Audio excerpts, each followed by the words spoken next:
Kali ini aku akan berbagi cerita tentang pengalaman aku beberapa waktu lalu. Ini adalah sebuah pengalaman yang membuat aku itu sangat terkejut atau berpikir sedikit agak lama. Nah, di mana beberapa waktu lalu saya pernah menjemput sekelompok tamu yang mereka semua itu berasal dari luar Aceh. Nah, mereka ada laki-laki dan perempuan.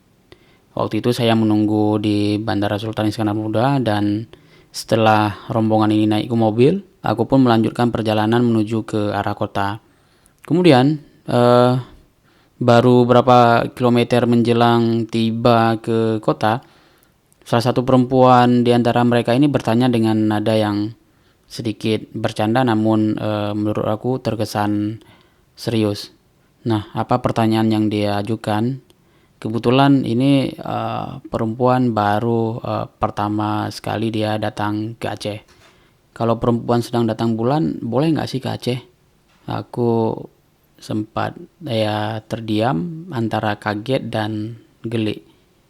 Bukan karena pertanyaannya lucu ya, tetapi karena pertanyaan itu nyata dan menunjukkan betapa banyak orang di luar Aceh masih hidup dengan bayangan tentang daerah ini yang menakutkan dan misterius. Aku tidak tahu ini dia mengajukan pertanyaan seperti ini waktu itu antara ini lelucon atau memang ketidaktahuan dia ya. Aku berpikir gini, masa perempuan datang bulan nggak boleh ke Aceh? Ya, apa perempuan-perempuan di Aceh ini tidak ada yang datang bulan? Nah, tapi sebaliknya bisa jadi mungkin pandangan dia perempuan yang dari luar Aceh ketika sedang datang bulan, dia tidak boleh datang ke Aceh, mungkin karena ada satu budaya pantangan ataupun apa gitu ya, yang mungkin ya seperti itulah yang mungkin bisa dibilang yang ada di imajinasi dia ataupun yang ada di pikiran dia. Tapi ini serius membuat aku sedikit bukan shock ya, tapi agak sedikit geli ya dengan pertanyaan ini. Tapi ya begitulah orang-orang di luar sana yang melihat Aceh ini dengan keberagaman mereka masing-masing lah, dengan imajinasi mereka masing-masing. Nah, awalnya saya menganggap itu hanyalah lelucon lah, tapi lama-lama saya heran mengapa bisa begitu absurdnya cara sebagian orang memandang Aceh, terutama mereka yang sama sekali belum pernah datang ke sini. Nah, kemudian eh saya juga teringat pada salah satu pengalaman juga, di mana waktu itu juga saya sedang menjemput seorang tamu. Kebetulan ini laki-laki eh, yang dia juga sebelumnya belum pernah datang ke Aceh. Kebetulan dia kemari untuk sebuah pekerjaan.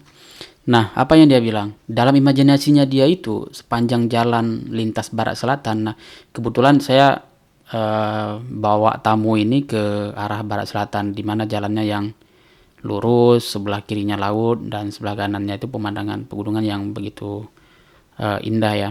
Apa yang dia bilang? Dalam imajinasi dia di sepanjang jalan ini kiri kanan itu dia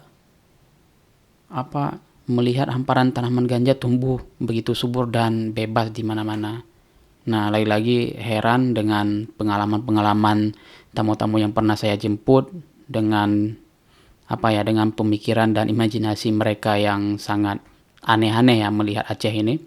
Menurut aku ini adalah bayangan-bayangan yang terdengar konyol ataupun pertanyaan-pertanyaan yang terdengar konyol, tapi sungguh ini adalah hal yang sering muncul ataupun hal yang sering diimajinasikan ataupun hal yang sering dipertanyakan oleh orang-orang luar yang sebelumnya belum pernah datang ke Aceh sama sekali, kemudian melihat Aceh lewat pemberitaan dan stereotip, dan mereka terkejut ya ketika datang ke sini, sepertinya tidak yang seperti apa yang mereka bayangkan.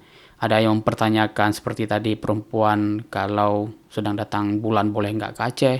Kemudian ada lagi yang dalam imajinasi seorang laki-laki ini, dia akan melihat hamparan tanaman ganja yang tumbuh begitu subur dan bebas ada di mana-mana di Aceh.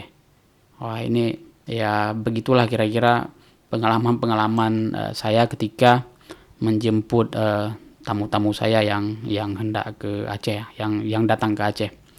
Nah, Bagi sebagian orang di luar sana, Aceh adalah daerah dengan penerapan hukum syariat Islam yang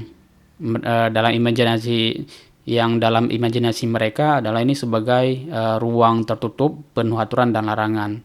Dalam bayangan mereka, perempuan harus berpakaian serba panjang, laki-laki harus berjenggot, tak boleh pacaran, tak boleh main musik keras-keras, apalagi menari. Semua diawasi oleh lembaga bernama Wilayatul Hisbah atau WH, yang bagi banyak orang luar terdengar seperti polisi moral mungkin ya, yang seperti ada dalam film-film distopia gitu ya. Padahal kenyataannya jauh lebih cair dari itu. Sebagian besar ketakutan orang luar Aceh lahir dari pemberitaan media yang berulang-ulang menyoroti sisi hukum cambuk atau razia moral. Nah, kemudian berita tentang orang dihukum di depan umum lebih mudah viral ketimbang kisah tentang pasar yang hidup, kafe-kafe modern di Banda Aceh yang ramai oleh anak muda, atau komunitas kreatif yang tumbuh di setiap sudut kota. Media arus utama sering berhenti pada satu kata, yaitu syariat, tapi jarang yang mau bercerita tentang dinamika sosial di baliknya. Bagaimana masyarakat Aceh bernegosiasi dengan nilai-nilai itu, bagaimana generasi muda mengartikannya secara lebih lentur, atau bagaimana kehidupan sehari-hari berjalan biasa-biasa saja, tanpa ketegangan seperti yang dibayangkan oleh dunia luar. Nah, pertanyaan tamu saya tadi soal perempuan haid ataupun soal perempuan datang bulan hanyalah salah satu contoh absurd yang lahir dari miskomunikasi budaya menurut aku ya. Saya pernah mendengar yang lebih aneh lagi. Ada yang takut memakai jeans karena katanya dilarang. Ada yang menanyakan apakah turis non-muslim boleh menginap di hotel.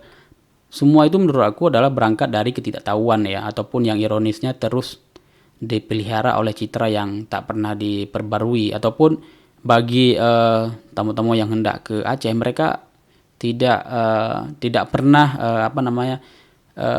istilahnya cross check ke orang-orang yang sudah pernah datang ke Aceh, sebenarnya apa benar Aceh itu seperti yang mereka pikirkan. Aceh itu begitu menakutkan, ataupun syariat Islam itu begitu menakutkan.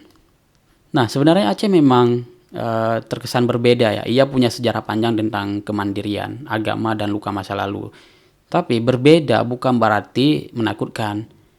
Masyarakat Aceh punya adat dan etika sosial yang memang sangat kuat, tetapi juga sangat terbuka pada tamu, selama tamu bagaimana menghormati masyarakat lokalnya.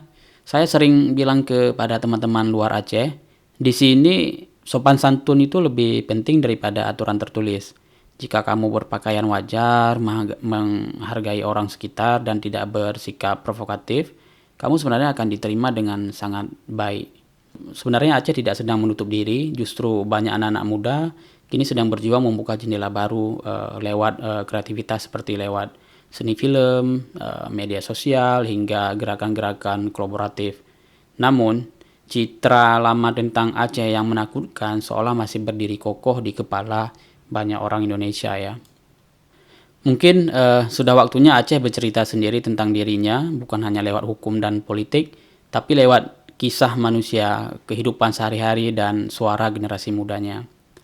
Sebab selama yang terdengar hanya berita tentang cambuk, maka yang hilang adalah cerita tentang keramahan. Selama yang ditunjukkan hanyalah larangan, maka yang tenggelam adalah kehangatan. Dan mungkin jika lebih banyak orang berani datang dan melihat sendiri, mereka akan tahu bahwa Aceh bukanlah tempat yang harus ditakuti. Ia hanyalah rumah yang memiliki cara tersendiri dalam menjaga nilai, tanpa kehilangan senyum pada tamunya. Nah, mungkin begitulah sedikit pengalaman. Ini pengalaman betul-betul terjadi, betul-betul saya alami, betul-betul saya lihat sendiri selama menjemput banyak tamu yang datang ke Aceh, yang khususnya mereka yang baru pertama sekali datang ke Aceh ya. Sehingga apa yang mereka katakan setelah mereka ke Aceh, wah ternyata Aceh ini tidak seperti yang mereka pikirkan. Aceh ini sangat ramah, dan itu membuat mereka itu jadi terbuka matanya bahwasanya Aceh itu tidak sebegitu mencekam ya, tidak sebegitu crowded ya, yang seperti apa yang ada di pikiran mereka sebelumnya.